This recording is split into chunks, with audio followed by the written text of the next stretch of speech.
Friends, welcome to Holy Trinity Catholic Church, where we believe, belong, and become. Preference, difference, indifference. Preference, difference, indifference. On this 26th Sunday in Ordinary Time, the readings once again take us back to the aspect of owning possessions, wealth of all kind, but to what extent? Just to meet the preferences we have for food, clothing, shelter, fine dining? Or does it cause differences or even lead to the sin of indifference? We take up again the question of responsible management of money. We all need resources, the capital, the money, the funding. Prophet Amos appears to be condemning the people of Israel, not because they had wealth, but to the complacency that had set in because of the sin of indifference.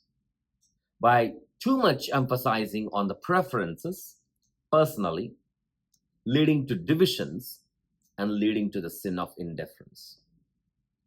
Amos denounces the habit of self-indulgence, oneself, one's preferences, one's clothing, one's food, elevated couches, ivory, costly, prolonged diners, opulent menus, and fine dining, all about one's preferences.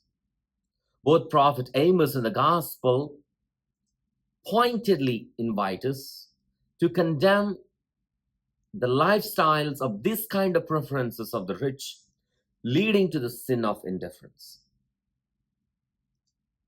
The wealth is not the problem, but the sin of indifference and the complacency and disregard for the poor. The Lazarus at the door.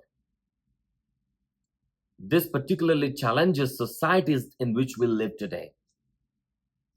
Is it all about my preferences, my likes, my tastes, the way I want to dress, the places I want to eat at, the things that I want myself to be surrounded with all the time? Preferences.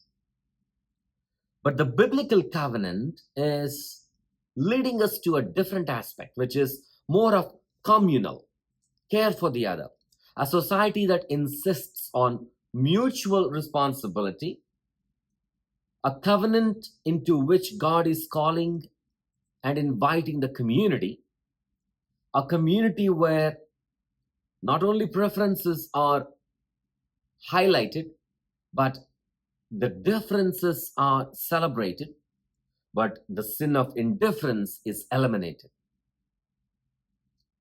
The covenant of God invites us to more of community focus. If I have things, does the poor man at my door in my neighborhood have this at least minimum of those things of what I have? While individual rights and obligations are needed, but the society in which we live, God calls us into a covenantal relationship, a covenant that bonds us together as community, not only to cater to my preferences, so that I am moving away from the sin of indifference. Social justice and covenantal relationship are intimately connected. For all the prophets of the Old Testament, not just Amos, every prophet was invited to preach this justice for the poor. How aware are we today about the community covenant, not just highlighting one's own preferences? How conscious are we to carry out the responsibilities? The sin and the guilt of omission, the casualness, leads to the sin of indifference. The sin of the rich man was not that he did something bad to Lazarus, but he failed to do any good.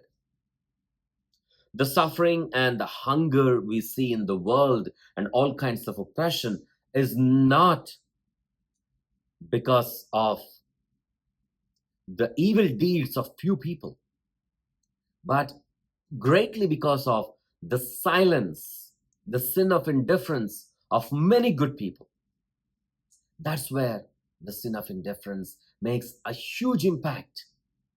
The more I give myself, feed my preferences, leading to the differences and even to the sin of indifference. Well, I can definitely say I can feed my preferences and live my life comfortably, cozy, in a kind of kumbaya. Fine clothing, fine dining, exuberant menus and diners and liquor, and I can surround myself with wealth and riches and cars and AI and whatnot. But there's judgment. Although God is merciful and compassionate, we are also judged at the end of our life. Amos pronounces oaths against his own people because they were feeding their own preferences, leading to the sin of indifference. Our preferences are good, the differences are real, but to what point? To what extent? To the sin of indifference? Like the rich man who did not even bother to see Lazarus in such a desperate situation. Even the dogs were licking the sores of Lazarus. That's precisely because of feeding one's own preferences, leading to vast differences, living in the sin of indifference. What is the way out? St. Paul suggests, writing to Timothy, pursue righteousness. Righteousness is a covenant term, it's a relationship we share in the very quality of God through bonds of humanity, a covenant that invites us into community. Paul admonishes Timothy.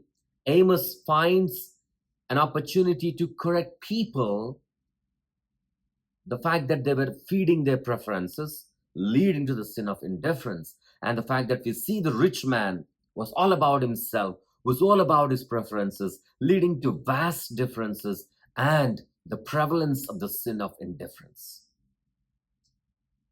Because we know there is judgment of God. What am I doing while not just feeding my own preferences?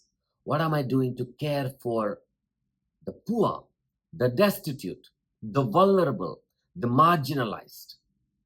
Am I just feeding myself, my preferences, causing more differences and leading to the sin of indifference? Or am I living a righteous life to pursue righteousness and live in a covenantal community relationship bond that God invites me to?